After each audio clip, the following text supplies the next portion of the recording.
చైనాలోని దక్షిణ ప్రావిన్స్లను నౌల్ తీవ్ర తుఫాను గంటకు సుమారు 145 కిలోమీటర్ల వేగంతో భీకర ఈదురుగాలులు భారీ వర్షాలతో ముంచెత్తుతోంది.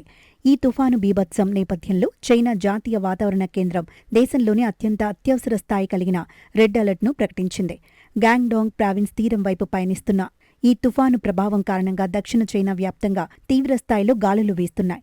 తీరాన్ని తాకడానికి ముందే ఈ తుఫాను మరింత బలపడే అవకాశముందని వాతావరణ నిపుణులు హెచ్చరికలు జారీ చేశారు. తీరం దాటిన అనంతరం ఇది ఉత్తర వాయువ్య దిశగా ప్రయాణించి క్రమంగా బలహీనపడుతుందని వాతావరణ శాఖ వెల్లడించింది. ఈ ప్రకృతి విపత్తు దాటికి గాలి వేగానికి అనేక ప్రాంతాల్లో పెద్ద ఎత్తున చెట్లు కూలిపోయి రహదారులను దిగ్బంధించాయి. తుఫాను విరుచుకుపడటంతో ప్రభుత్వ యంత్రాంగం తక్షణమే అత్యవసర రక్షణ చర్యలను వేగవంతం చేసింది. విపరీతంగా కురుస్తున్న వర్షాల తాకిడికి చైనా మరియు పొరుగున ఉన్న హాంకాంగ్లలో రవాణా వ్యవస్థ పూర్తిగా స్తంభించిపోయింది. సుమారు 410కి పైగా విమాన సర్వీసులను, 150కి పైగా హైస్పీడ్ రైల్ సర్వీసులను రవాణా అధికారులు రద్దు చేశారు. ఈ అకస్మాత్తు నిర్ణయంతో విమానాశ్రయాలు మరియు రైల్వే స్టేషన్లలో వేలాది మంది ప్రయాణికులు తీవ్ర అవస్థలు పడుతున్నారు.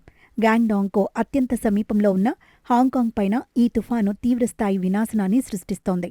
దీని ప్రభావం విస్తరించడంతో తూర్పు తైవాన్లోని పలు ప్రాంతాల్లో కూడా కుండపోత వర్షాలు కురుస్తున్నాయని అధికారులు తెలిపారు.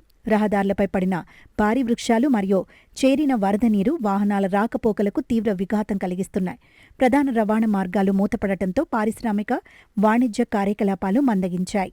తీవ్ర ముప్పును నివారించేందుకు గ్యాంగ్డాంగ్ ప్రావిన్స్లోని వరద ప్రభావిత ప్రాంతాల నుండి 3 లక్షలకు పైగా ప్రజలను సురక్షిత ప్రాంతాలకు తరలించారు. ముంపు మండలాల్లో చిక్కుకున్న వారిని ఖాళీ చేయించేందుకు సహాయక బృందాలు నిర్విరామంగా శ్రమిస్తున్నాయి. బాధితులకు ఆశ్రయం కల్పించడానికి దేశ రాజధాని బీజింగ్తో సహా అనేక ప్రధాన నగరాల్లో 28 అత్యవసర సహాయక పునరావాస శిబిరాలను ఏర్పాటు చేశారు. వరద ఉధృతి ప్రమాదకరంగా ఉన్నందున నదీ పరివాహక ప్రజలు అత్యంత అప్రమత్తంగా ఉండాలని హెచ్చరికలు పంపారు. పరిస్థితి అదుపులోకి వచ్చే వరకు ప్రజలు ఇళ్లలోనే సురక్షితంగా ఉండాలని పాలనా యంత్రాంగం కోరింది. తుఫాను ప్రభావం పూర్తిగా తగ్గే వరకు విపత్తు నిర్వహణ దళాలు నిరంతరం అలర్ట్లో ఉంటాయని అధికారులు స్పష్టం చేశారు.